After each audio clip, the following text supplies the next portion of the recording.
Wonderful. So here's what's going to happen, okay? You guys are going to actually get to ask him questions. So I want you to be thinking about questions, okay?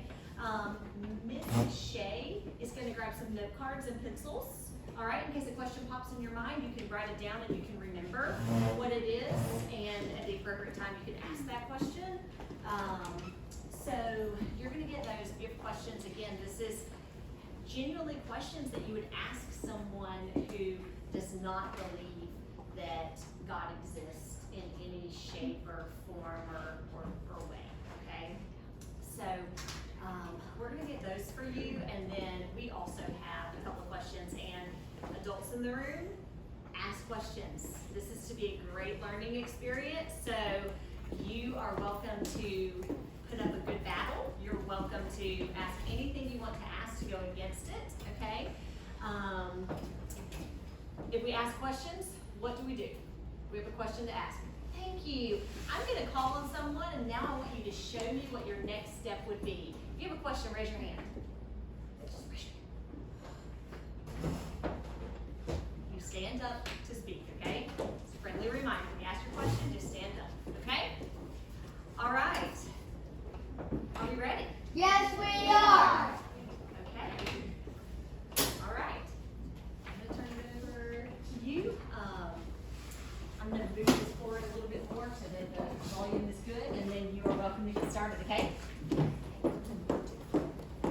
All right, y'all. So I'm Roger Hutto again, and as she mentioned and I mentioned earlier, I've known Victoria since she was really small for over 32 years. I've known her, and I have been interested in defending the Christian faith since I was very young, in school, and I have a master's degree as a pastor. It's called my specialization is apologetics, which is the kind of like the way to defend the faith.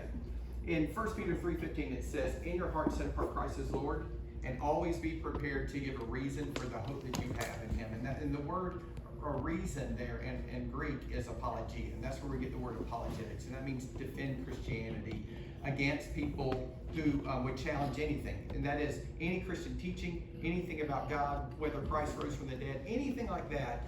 We want to be able to give people the evidence of why all of this is true, and that there's reasons for the hope that we have. Okay, what I'm about to do though is I'm going to kind of switch glasses, and when I put these on, I'm going to be an atheist, and that's going to be someone who is opposed to the belief in God, opposed to the Christian message, opposed. So I just want y'all to understand this carefully. Everything I'm about to say, I don't believe. Okay? Even though if I say it and it sounds like I truly believe it, and that there's really good reasons to believe there is no God, I'm making it up. Okay? So I just don't want anyone to be confused about this and say, "Hey, I went to school today and they told me there was no God," or whatever. That is not what is happening right now. Okay? So just so you understand that. All right. Please, that would get me in a lot of trouble. That would get her in a lot of trouble. Okay. Yeah. Miss Harris asked some guy to come here and teach us that there was no God, and here's the reasons why there is no God. Yeah, that is not what is happening today. One of the things that I talked about this morning was part of the plan and the strategy is not only to know what you believe, but to be able to talk and explain your beliefs to challenge the people who think differently. So your questions are going to be challenging me, who my character won't believe in God, and you could say, ask why or what about this, and you should ask questions that challenge my atheism. So what I'm going to do after I put on the glasses, I'm going to become the atheist, role-playing character. I'm going to give a little testimony about my atheism, and then I'm going to open it up for questions. Then whenever I say, well, that's it, then I'll switch glasses again, and we'll debrief and talk about what just transpired. So here is now Roger the atheist. Okay, I can share a little bit about myself. I grew up in a Christian home. My parents were Christians. I started going to church when I was born. I was very active in my youth group. I went to church Sunday morning, Sunday night, Wednesday night. I participated in all the activities. I went to camp. I led in worship. I was part of the choir, part of the dramas. I believed everything completely. If the Bible said it, I believe it, and that settled it for me. And so then, though, when I graduated from the youth group, I moved away to college. And so I lived away from home. My parents weren't there to really say go to church or whatever, and so I let that slide a little bit. But I also went to some classes where, in the science class, they introduced evolution, and it sounded very compelling. They challenged some of the Christian beliefs. I took a class where they would talk about the Bible, and they would talk about some of the contradictions and some of the variations, and how it was not historically reliable, and it began to challenge me. So I remember going home at Christmas and asking my parents and telling them about some of the things that I was learning in college, and I had questions, and I said, well, you said this, but what about this? And my parents had no answers to those questions, and it really shook me, because I thought, well, everything that the professor's telling me, they have evidence and they have reasons for what they believe, and they have reasons for their lack of faith in the God of the Bible. And my parents said they believed, but they couldn't tell me why. So they said, well, go ask the pastor. So I went and asked the pastor. He had never told me that there was good reasons to believe the Bible. And so I asked him some of the same questions, and he really didn't have anything compelling. So it really shook me. And over the course of the next year, I walked away from my faith until finally I came home and told my parents I no longer believe in God. And so, now I try to help people who believe in the fairy tale of the Bible, and try to encourage them to start thinking, start using reason, and reject, reject, any belief in any gods. Anyway, that's my story. Do you have any questions?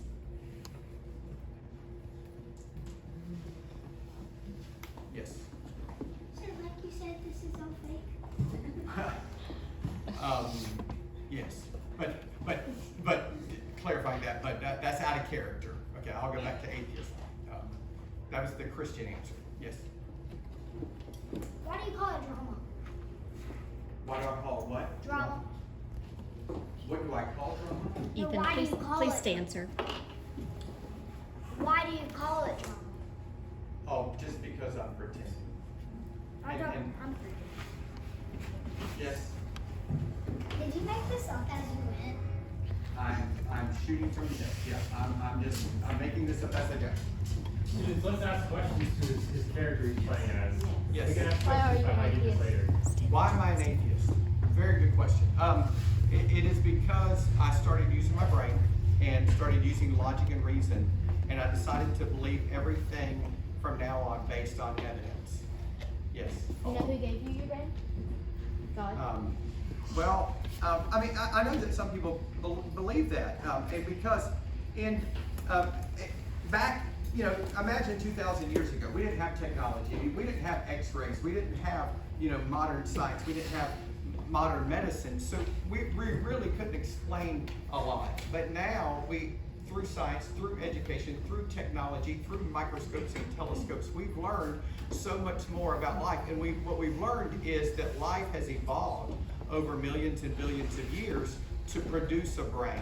And the brains aren't anything, so that doesn't necessarily mean that it came from God. Your question. So you believe evolution exists, right? Yes, the science is compelling and widespread. In fact, I would expect that almost every single major science professor in every university accepts evolution. Don't you think if that really existed, then monkeys wouldn't exist anymore? Because you say. Well, that's always a good question that people say, but understand that that what evolution teaches is not that we came from monkeys, but that there was an earlier type of animal that began to walk upright, and it branched out this way into a branch that would ultimately become human, and then this way into what would become modern monkeys, and this way it would be modern gorillas or chimpanzees. All current animals are modern animals. So we didn't come from other modern animals. We came from an earlier animal that branched out into different, different limbs of a tree. Yes. So, if you believe that, do you believe that humans will eventually evolve into something else? Yes. I mean, it may be a higher form. Obviously, we're growing in intelligence. We're growing in technology, in sophistication. I don't think that any of us think the same way we did 5,000 years ago. We're always changing and always developing. Yes. Let's go to a teacher. Okay, so can you prove without a shadow of a doubt that there is no God? So for example, if you were to tell me that there was gold in Alaska, all you would have to do is go find one speck of gold in Alaska and I would believe you. Okay. But if you were to say, well, there is no gold in Alaska, you would need to dig up Alaska in its entirety to prove that there is no God. So can you prove that there is no God? Okay. Well, what you're asking me to do is to prove with the abilities that I have. And so here's what I believe in. I believe in the things that I can see, and I can smell, and I can taste, and I can hear, and I can touch. Okay? So if you ask me what is the evidence for believing in a material universe, everything that I see, everything that I hear, everything that I touch exists, and I can prove it. But here's the thing. If you're believing in the God of the Bible, then what you would have to do is show me that this is true. Well, in the Bible, it talks about a guy who had an axe head float. If you can go float an axe head on the water, if you can make a donkey talk, I'll believe your Bible. Okay. So to further that, you said that you can actually feel that podium. Yes. Was that podium created? It was made by a person who took some metal and fashioned it into this current form. Yes. But created sounds, I mean, in that sense, it was created by that person, okay? But as far as the materials, what happens for materials to come into existence is early in the universe, everything was pretty much energy. There was not even hydrogen. There was not even helium. There were no atoms. Prior to atoms fused together to make an electron and a proton to make hydrogen. Then through high temperatures, not 95 degrees, folks, not 105 degrees like we go. It's hot outside. We're talking trillions of degrees. These atoms fused together to make helium, and then the heliums to make heavier elements and heavier elements until we finally got things from metal. But this happened through natural processes of gravity, the thermonuclear force, the electromagnetic force, the strong nuclear force, the weak nuclear force. Put all of these elements together through natural laws to create this metal, which later humans fashioned to make this podium. So you would say that there are laws that need to happen in order to have things to create? There are observable, regularly occurring things that happen in nature that we have discovered, the way that things naturally work together. But I don't know if they could be called laws in the legislative sense. They would just be normal patterns of operation. Yes. Me? All the gases you were talking about, who made all those? The gases that I were talking about, I'm saying what happened was nuclear fusion. That is, on the atomic level, things joined together. Some became solid, some became gases, some became liquid. Some, like water, H2O, when it came, depending on its temperature, it can be a solid, a liquid, or a gas, but these are just natural processes. So you talked about how the world is moving in a direction, right? It seems like that's physical, like with evolution, but what about like morality-wise? Is the world moving into an endlessly, exponentially better place morally, economically, etc.? I mean, that's hard to determine because when you're talking about morality, you're generally talking about the animal, which is humanity, is the one animal that even has ideas and that can talk about this. Well, one thing that we've all experienced in nature about humanity is that they're all different. And some make good choices, some make bad choices, some do things that we like. Some people you like and some people you don't like. Some people do things that make you happy and some people do things that make you sad. It's always been the case that there are people who are doing bad, and there's always the case that people are doing good. There's always people who are non-religious who do bad and non-religious who do good. There are people who call themselves Christians who do good and do bad. So it seems like religion has no part on whether or not people do good or do bad. That's just not true. The main reason why people throughout history, particularly after Christ came into the world and left, that people began to believe things such as murder are wrong, is because the West became Christian and those ideas spread throughout the world. The only reason those ideas are still pervading. I'm going to go out on a limb. Sorry to interrupt. I'm going to go out on a limb in saying that outside of the West, people who are murdered would prefer to have not been murdered and would have known that that was wrong. Yes. And would have preferred that not happen. And Yes. so. Because, okay, so what's your basis then for why we shouldn't murder someone if there's no God? Well, I think that that because we like not being murdered better than being murdered. We like people not taking our stuff rather than people taking our stuff. So I mean, we all this is the only life I have. So I want it to last as long as possible. And I want to enjoy it as much as I can. So I think we should seek our pleasure. We should, and since we know we like this, and we know that if we do bad things to others, they're going to do bad things. They might lock us up. They might, and so we're smart enough using our brains to realize it's just better off if we get along with other people. So it's never personally advantageous for you to just take someone else's life? Well, if they were trying to kill me, I would take their life. What if they weren't trying to kill you? There'd never be a situation where it might be advantageous for you to do that? I can't think of one. Have you read Dostoevsky's Crime and Punishment? No. So in the book, he has an opportunity there's this really poor Russian man, he's a law student, and he has absolutely no hope. His family is completely impoverished, and he's basically living in absolute poverty. And his landlord is an old, despicable woman who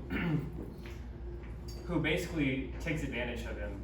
And in the story, he eventually decides that he has to take some drastic take a drastic decision to improve his life, because he lives in the pre-communist Russia, in which people were starting to believe that there was no objective morality, and that he needed to be the man who asserted himself above the morality of this Christian world.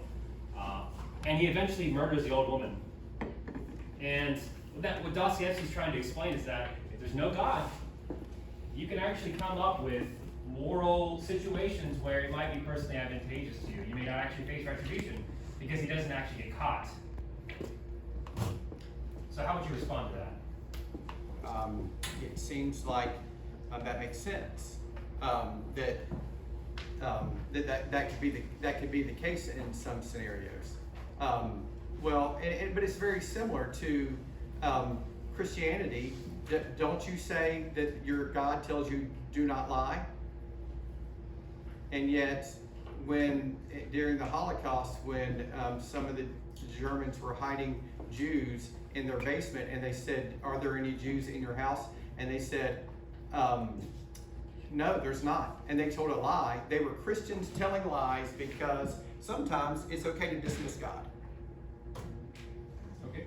I mean, just because they're Christians, it just You're asking me for a just so scenario that challenges my position. I'm just saying that those just so scenarios work both ways. Well, just because Christians ignore the reality doesn't mean the reality doesn't exist. I could be a mathematician with a PhD and make a terrible 1 + 1 = 3 mistake.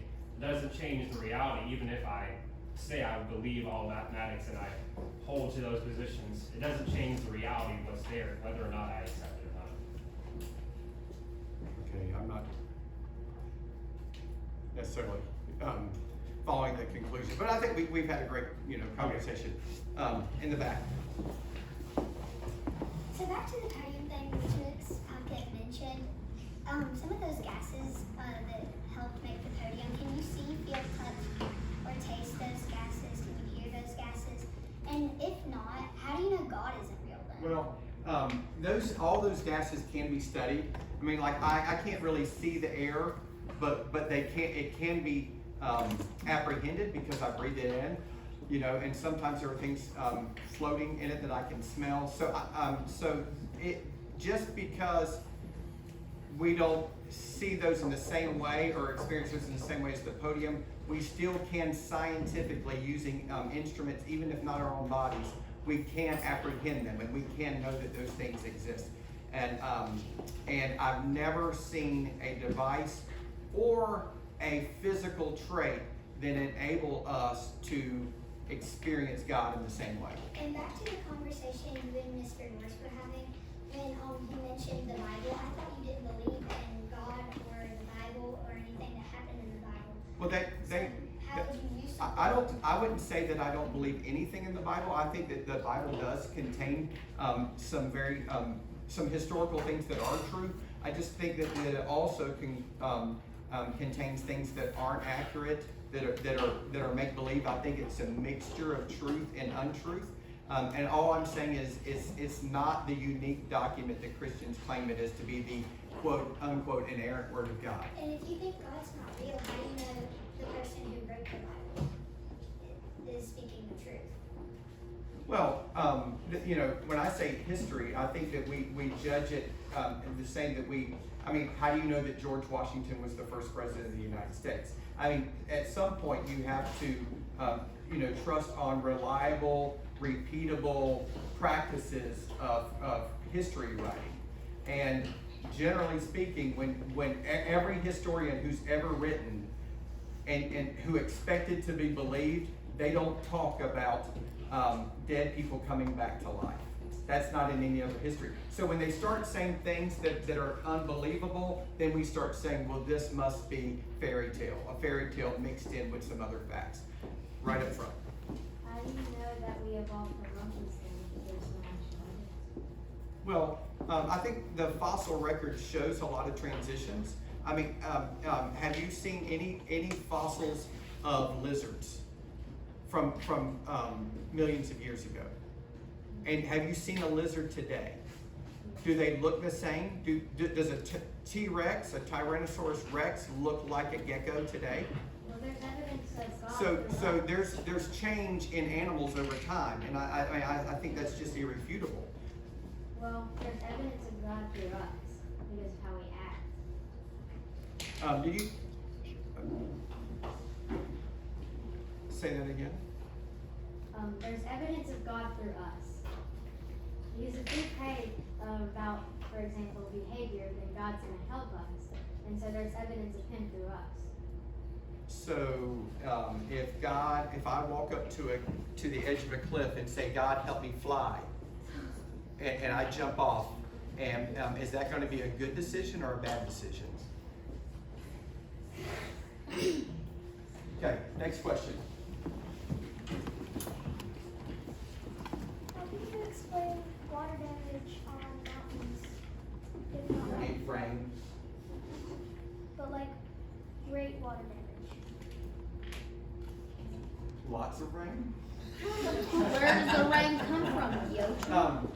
The sky, the clouds, y'all. I mean, are we talking about the weather? I thought we were talking about more important things. Now, I think where you're heading is supposed evidence for a flood. And while it is true that you could have floods right now in South Georgia near a river or something like that, depending upon getting a lot of rain. With the hurricanes that just blow in, you can see the flooding that happens. And so really, depending upon local weather patterns, there's flooding that has gone on in everywhere on the earth. But that doesn't necessarily mean that there was a flood that happened everywhere on the earth at the same time. So looking at erosion doesn't necessarily reach that conclusion right here. How do so earlier I was talking about nuclear fusion and heavier elements. I think that stars were formed through like a gravitational pull after the Big Bang. And then heavier elements would form in some stars. Stars would collide with other stars. Matter would start through gravity start pulling together. It was molten, and the collisions would cause spinning. And planets spin at different rates. Our planet spun at just the right plane, with the right collisions of planets, the right collisions of stars, to have just the right materials that spun at the right time. And then over time it cooled down. Instead of molten rocket, it cooled down into a ball. And then many of the molecules that are here, like water, got cold enough to the right temperature where they formed together to make a liquid. And so, I mean, all of these happen through natural processes, which we can basically date and time, and see how that happened. So how do you think the gases in the stars got there? Like, you think Okay. it was there? Well, they're the best model, because scientists can trace everything back to 4 fundamental forces, which are gravity, the electromagnetic force or electricity, the strong nuclear force, and the weak nuclear force.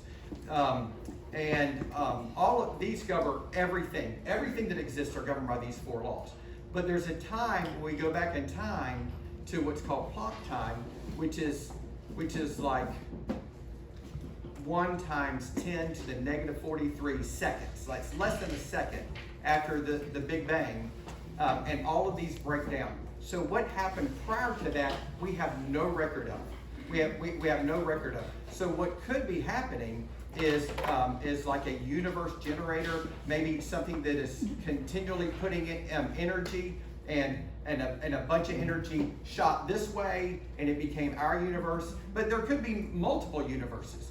And this thing may be going on forever and ever, making universes where at some point everything is going to come together randomly because of these forces and create the planet that's going to be able to support life, which then life will emerge, and then it will grow and get to the point where we are today with complex life, and we can discuss these things. So how do you believe the Earth generator got there? Because you can't make something out of nothing. I believe it is a necessary existing thing. So do you believe someone made that, or No, I believe it necessarily always existed. how can that be? How can, if nothing's there, how can I didn't say nothing was there. I said something was there, and it necessarily always existed. how to get there? To ask that question is a category mistake. You're asking how something that has always been there got there. I mean, I could ask you the same thing. How did the God who you say is there, how did he get there? Who made him? Well, we don't know. If he had a creator. Well, then I can say we don't. Then I can say we don't know for sure either. I mean, there are certainly limits to the science. It's only been like 150, 200 years since we had a telescope, and then a microscope. And now modern technology. We're getting better at it. And I'm saying things that we don't know now doesn't mean we won't know in the future. Back here. What do you call a miracle? Like, what do you call it? Well, let me answer your question with your question. Have you ever seen a magician? On TV, on anywhere, and do they do some impressive things that you can't explain? Yeah, but But it's always somebody really doing something that's natural, that doesn't, it's not supernatural. There's no real mystical powers or magical powers going on, but it looks that way. So the idea that thousands of years ago people would see things that they call miraculous doesn't really carry a lot of weight, because we're more sophisticated than that now. Right here. Well, you've already asked a question. Who hasn't asked a question? Right there in the back. Can you explain fish and crustaceans on rivers?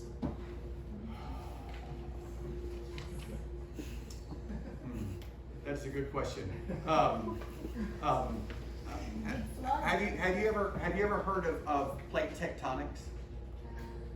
Okay, when the Earth was formed, which we asked, all the land was in one place, but it's necessary. This is necessary for life, that we have a molten core. That helps with gravity, but this plate tectonics helps with ecosystems and life and the reoxygenating of the water, and all of these things are critically important.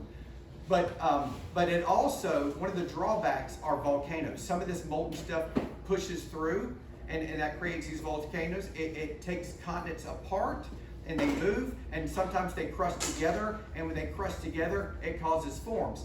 But early on, like I said, the flooding, the one continent of Earth was very flat, and so these crustaceans could have flooded everywhere. And then when the volcanoes come, and it took the ground, it pushed the ground up, all of those shells went up with it.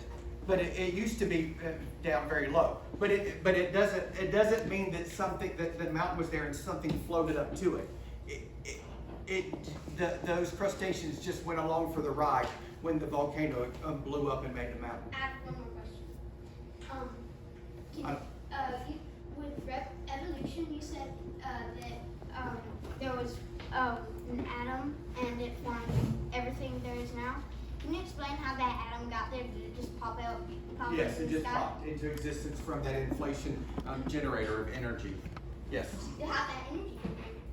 I just said it was necessary, that it always existed, and that science, we may have a better explanation, but we're just in the last, say, 25 years even understanding the strong nuclear force and the weak nuclear force. What evidence do you have of that? What? Do you have evidence for that? Yes, it's that we exist, that things exist, so they had to have a cause. Yes. Picking up on his question and Mrs. Sledge's line of question, I think if I'm understanding it correctly, you're saying that in your worldview, it's necessary to accept that there was energy and these gases in the beginning, and that they just existed without a creator. And in her worldview, her Christian worldview, she's saying that creation is evidence of a creator, an intelligent creation. And we just have to accept that because this reflects, the creation reflects the creator. Do not both of those worldviews require a measure of faith? Certainly. Yours to the same extent that hers does? Certainly. So how then do you conclude that yours is the better conclusion than hers? How does that ultimately weigh out?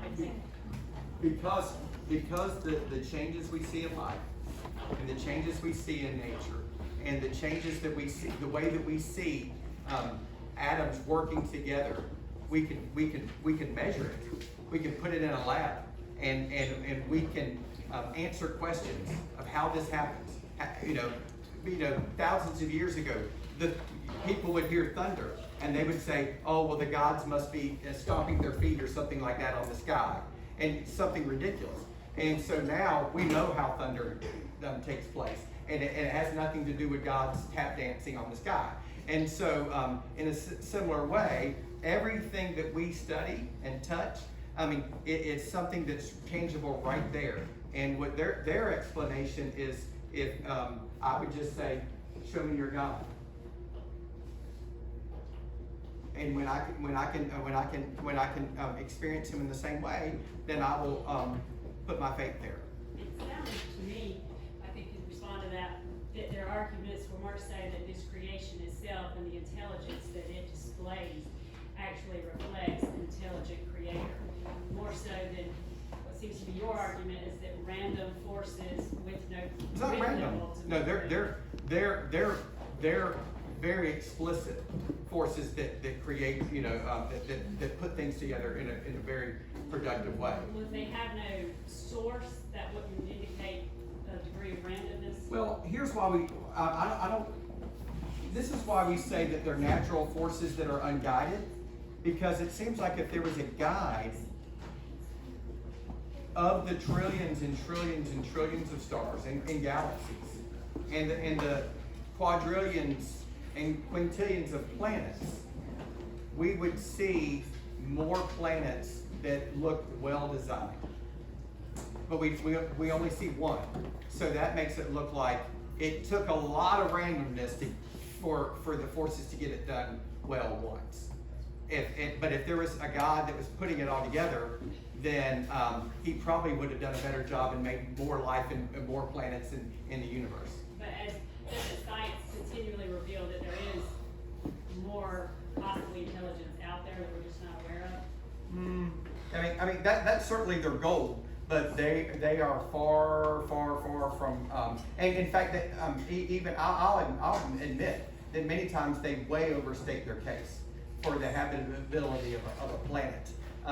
It is far more rare and much more rare than if there was a God who was, crafting things so beautifully. Why couldn't he do it more than once? Let's go right. No, yes, you. Sure, yeah, with the glasses. Well, how can you prove that there's no God? Like, who gave Moses the 10 Commandments? He probably inherited them from a friend. I don't know, or he made them up himself. I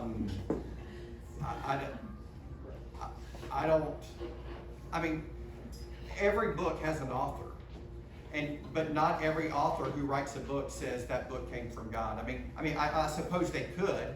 I think that there are probably pastors who say this sermon came straight from God, and God's going, I don't really want to take credit for that. Yeah, that happens probably to me every week. But I also have another. Then why do people repent? Why do people give thanks to God? And why do people ask for forgiveness if you say there's no God? Well, again, I believe that because there was a time when people couldn't explain things and they had questions. And when they couldn't explain it in a natural, they just pointed to something beyond nature to try to make them feel better, to give them comfort, maybe to create community, something that makes you feel good. And if people want to be religious for all those reasons, if it helps you to have a group of friends that you connect with, I have no problem with that.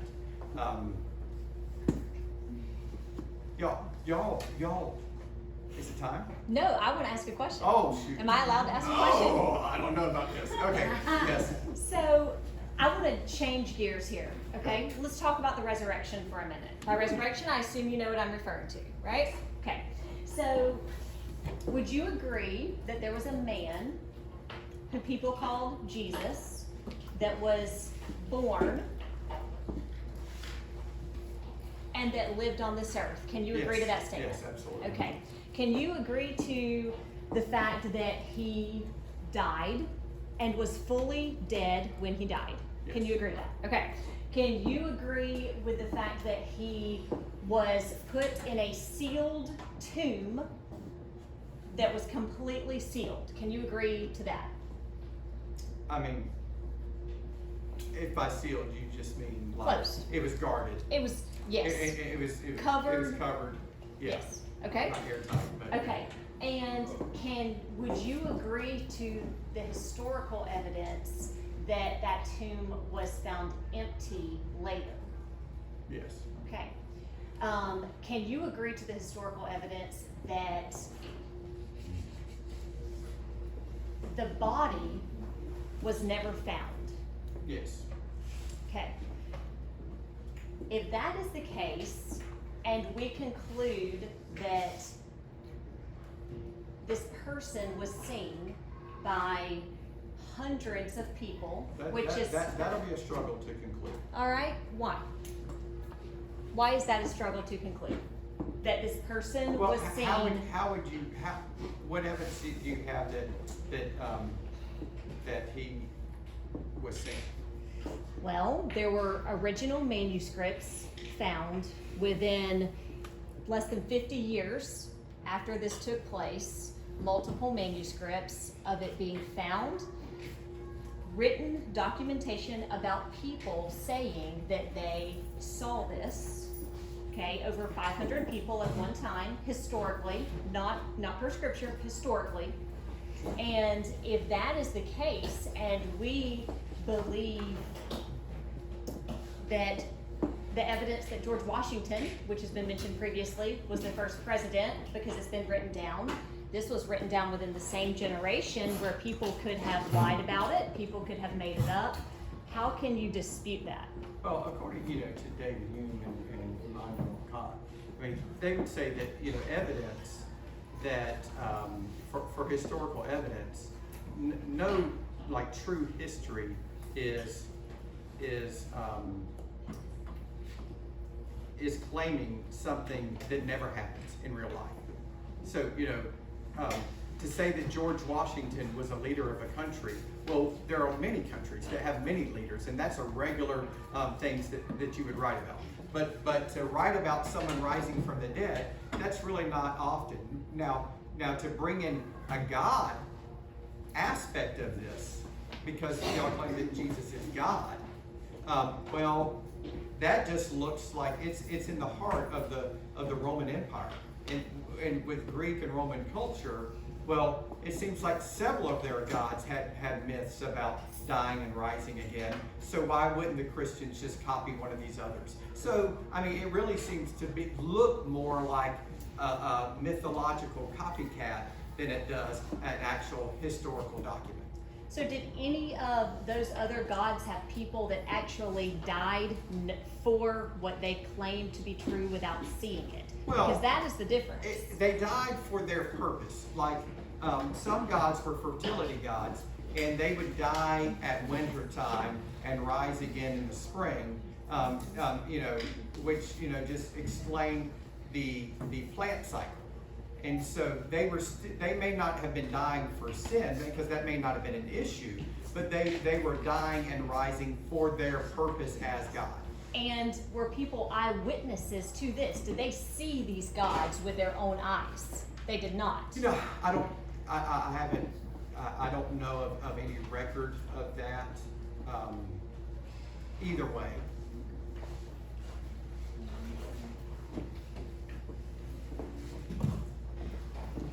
I'm gonna beat you up later. But anyway, sorry. Right here in the bear. Following Ms. Puckett's line of questions, basically to declare God, you have looked in every corner of the universe to yeah, I ignored that portion of what she said intentionally. No, we there's no way we've looked at every portion of the universe, but we are starting to realize and get further portions of the universe to the point where, but even that, because we know the time that the universe exists and the expansion, we know that there's actually a limit to our observations, and always will be a limit to our observations. So we can't look everywhere in the universe. But the good news for us is everything that we're studying at least qualifies as something that could be found. She's asking us to go on a play hide and go seek with a ghost, and I got a feeling if you go play hide and go seek with a ghost or an imaginary friend, you're never going to find him either.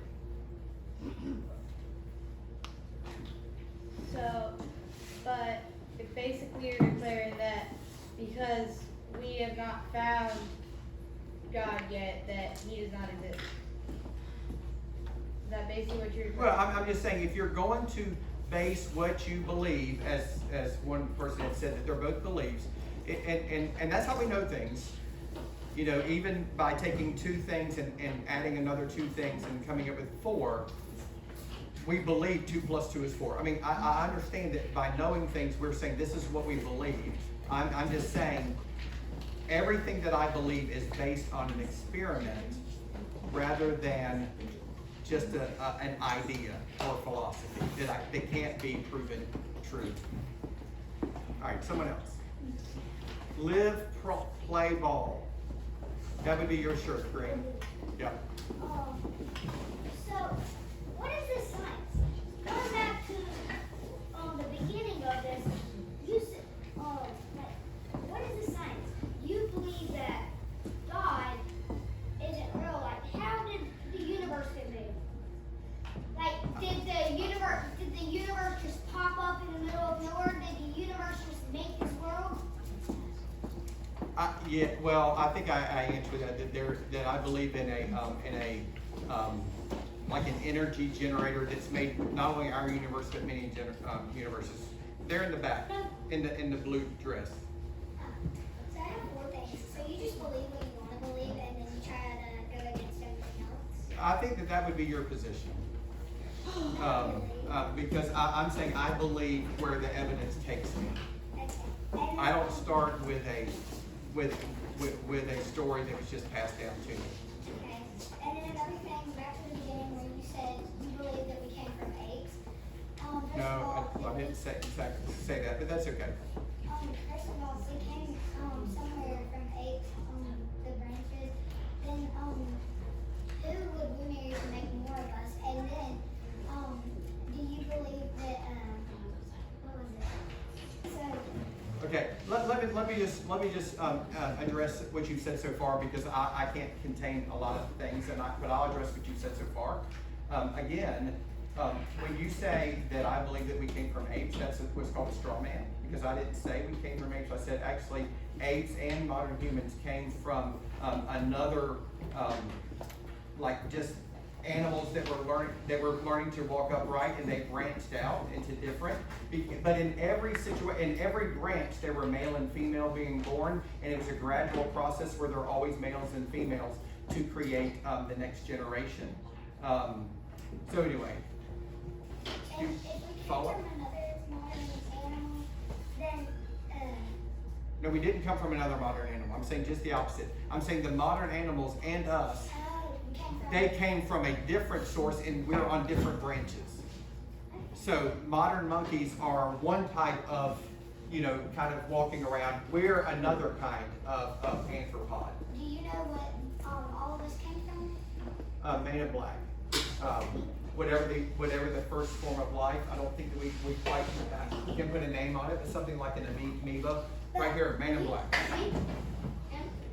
You Go said ahead. you needed proof for things, and how do you have proof that we came from something other than God? All I said was we follow the evidence, and the evidence shows that life changes over time, and we believe that that these small changes over a long period of time can produce a wide variety of complexity. In fact, would you say that all people came from God, and so we're all basically the same?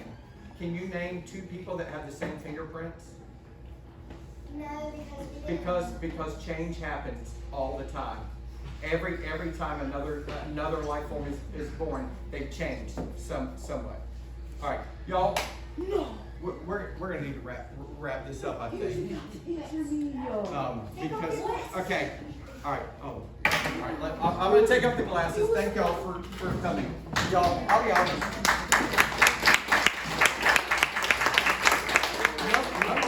Number one, you're wearing me out mentally, but you're also wearing me out emotionally, because I feel like I'm beating up children. You know what I'm saying?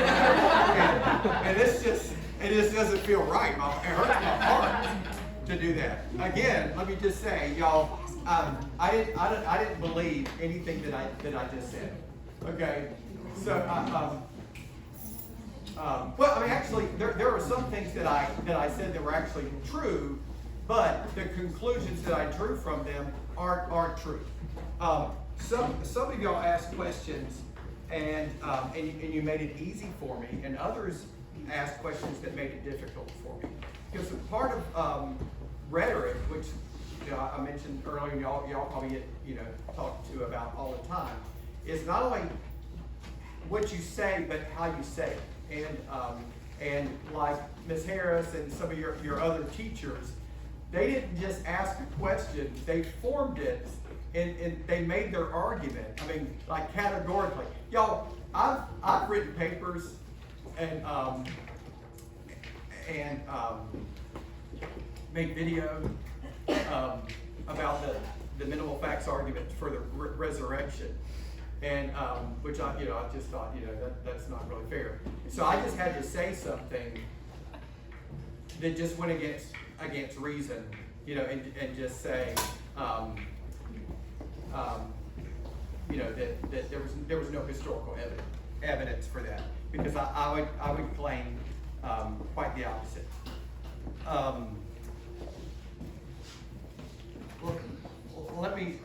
trying to remember some of the things that y'all had said. I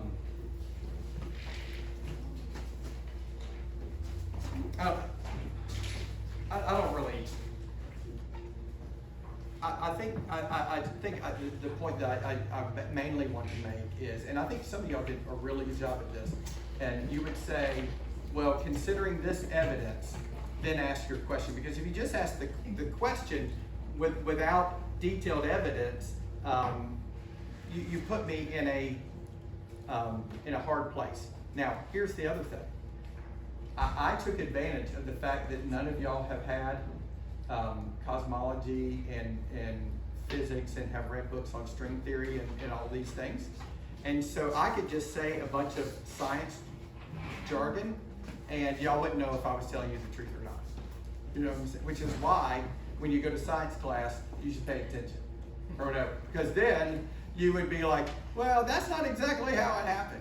And then you would know. I was making claims for evolution. You're right. Evolution, here's what scientists do today. Okay, humans, we generally don't have children until we're at least, around like 20 years old or something like that. Maybe older than that. I didn't have my first child till I was 36. But anyway, and so for us to go through like millions of generations, it would take a long time to study that. But in labs, fruit flies, they can reproduce them like in 30 minutes, whatever. And so they've been studying fruit flies at some universities for decades, like over 20 years or whatever. And they have created millions of generations of flies. And they have stuck radiation to it and things that would cause mutations and all that stuff. And they've caused them to have no wings or wings out of their head. And it's called all these different variations. But of the millions of generations of fruit flies, they started with fruit flies, and guess after all these millions of generations, what they're still working with? Fruit flies. They never become anything else. So I kept pointing to small changes. I kept saying, well, change happens all the time. Change happens all the time. But, and I tried to use that to explain the amoeba to people. But but science has never shown one kind of animal become another kind of animal, or any mechanism for that to take place. But I kept leaning on that nonsense because that's all I had to lean on. So I tried to just say it as confidently as I could, even though I knew that it was garbage. I was leaning on it, and y'all could line up or whatever. Y'all, all the teachers were just crushing me out there. I was like in a panic. And so I just had to I had to just defy all of their logic. And, but my conclusions didn't make any sense. Go ahead. So Miles talked about having crustaceans on Mount Everest and everything. Y'all, I just shot from the hip. I had no clue. I just made up the whole volcano thing to get shells up there. So have you seen the documentary called Is Genesis Real? No. It is a fantastic documentary from geologists that have scientific proof that the Great Flood happened. It's pretty incredible. Okay, yeah. And so, but y'all, here's the thing. As an atheist, as they pointed out morally, I'm not answering to God, so it doesn't matter to me if I lie. It doesn't matter to me if I defy logic. You know what I mean? I could just say whatever gets me through the moment, even if I'm just making it up as I go. And I've never done this before. I've never been the atheist, so I was just making it up as I go. I just happened to see Sean McDowell do it a couple of times, and I took some notes. Anyway, y'all have other comments? I'm no longer the atheist. Now I'm gonna have to go home and take a shower. I feel so grimy. Go ahead, Ethan. Go ahead, Ethan. When Miss Harris raised her hand, she totally crushed you. Yes. She did. She probably read my paper on the minimal fact argument for the resurrection. Go ahead, Sarah. Last one. I had a weird question. It was like, how can you prove that the solar system exists? And how can you prove that the Earth goes around the sun? I mean, there's no picture of the entire Actually, there are. satellite. we do have satellites that show that, and the Earth is going around the sun, and we do see the solar systems and all that stuff. All that stuff measured very accurately. But y'all kept asking me about the origin of the universe, and so y'all would say there is no evidence for that. There is no evidence for that. There is no evidence of a multiverse generator. There is no evidence for this thing that produces energy. And here's what y'all didn't say, and I'm glad that you didn't get to this, and that is even the atheist scientists who actually espouse the possibility of a multiverse generator, which if you do Marvel comics, they talk about a multiverse, and then this universe Batman's one way and another universe or whatever. All this stuff is all make believe. But even those would say that generator cannot be infinitely old. That means it can't go.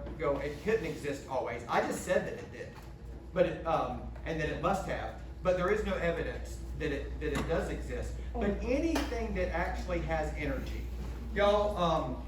If I put energy in my fingers to spin a top, is that top going to spin forever? No. No, it's going to run out of energy and it's going to fall over. The sun is burning hydrogen, which just happens to burn real well. But anything that is burning energy is going to run out of gas. If you fill up your car with gas and you drive it, is your tank going to run out of gas? Yes. It is. And so the universe, which is all running on motion and energy, is going. If it were infinitely old, if it always existed, it would have run out of gas. And we know that it cannot be infinitely old. It cannot have always existed. It had to be brought into existence. Now, here's the like an illustration that we could use with friends or something like that. And say you wanted to go buy something and you needed $10, but you didn't have $10. And so you said to your friend, hey, can I borrow $10? And she's like, I love you. Of course I'll loan you $10. But I don't have $10. So you turn to your next friend and say, hey, I need to loan her $10, but I don't have $10. Do you have $10? Will you loan me $10? And say, I would love to loan you $10, but I don't have $10. And so they turn to the next person. Well, guess what? If you never find somebody with $10, guess what? You're out of luck. You're never going to buy that thing that you wanted to buy, that you needed $10 for. Someone actually has to have that $10. Well, y'all, the universe doesn't exist. And there was a time when none of us existed. But for us to have existence, there had to be a being who had the $10, who had the existence, who then had the love to give that and the power and the authority and the ability and the wisdom to give the universe existence, to give our planet existence, to give life existence, to give humanity existence according to his will, according to his glory. And we can point to that necessary being who had to have existence, and then he brought us into existence. And it had to be that way, because there is no materialistic explanations. We can say, we can study what is going on with God's creation, but there had to be a God who put it all into motion. He is the uncaused first cause. Y'all, here. I got a guy who says it much better than I do. Okay, his name is John Lennox. Where's my John Lennox quote? He's this old guy in England, and so he talks with an English accent, so he sounds smarter than everybody else anyway.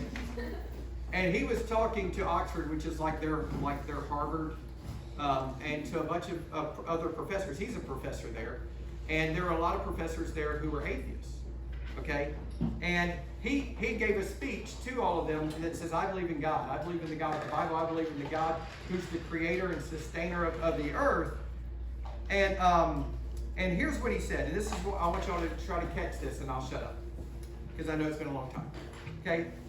He says, today it seems that people are desperate to prove that the universe created itself out of nothing, which seems to me to be an immediate oxymoron, which means the opposite of truth or whatever. He goes, if I say X created Y, then I have to assume X existed, to explain Y's existence. Okay? But if I say that X created itself, you know, if that doesn't make any sense. And he says that simply shows that nonsense remains nonsense, even if high-powered scientists utter it. And so he directed that right at his colleagues.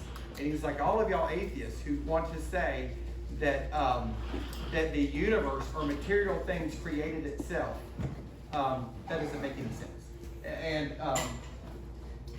And he said this. He goes, that's like trying to say, because I kept saying that natural forces did it all.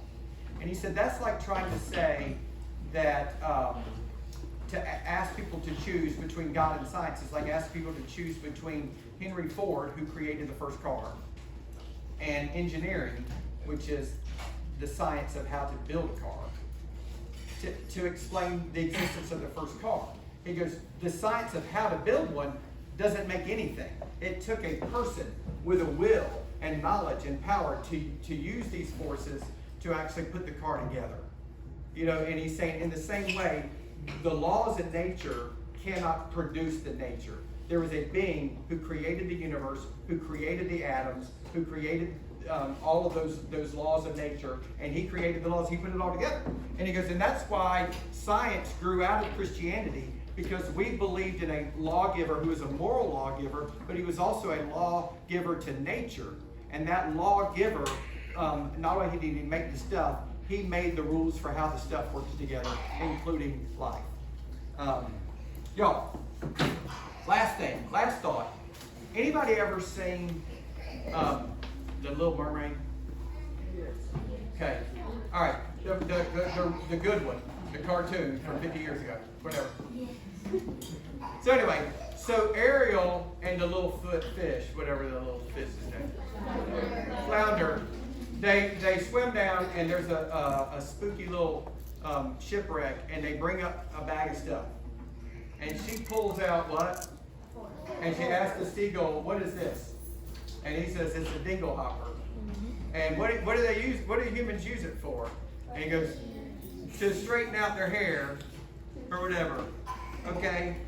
Why is that funny? Because it's not what it's for. It's not what it's called. What would be a better person to ask what that item was? The person who designed it, the person who invented it, the person who makes it, you know, and gives it. Exactly. Y'all, we live in a world right now where there are people who deny God, and they're trying to deny his creation. They're trying to deny his purpose. They're not trying our purpose as humans, our purpose as people. They're trying to confuse him. And they're saying stuff today that is ridiculous as calling that fork a dingle hopper, and that's used to comb hair. Okay? And so the goal as students is to learn truth so that y'all can do. Y'all did a fantastic job. Y'all did a fantastic job of challenging me. I mean, I really was working hard to try to make my nonsense sound sensical, because y'all were eating my lunch, and I just want to congratulate y'all for doing a great job, making it hard for me. Thank you very much. So, we're about to have second breakfast, right? Second breakfast. Okay. Will you bless the food for us, and then we'll have second breakfast? Y'all, I actually believe in God, so I'm going to pray. Okay, y'all pray with me.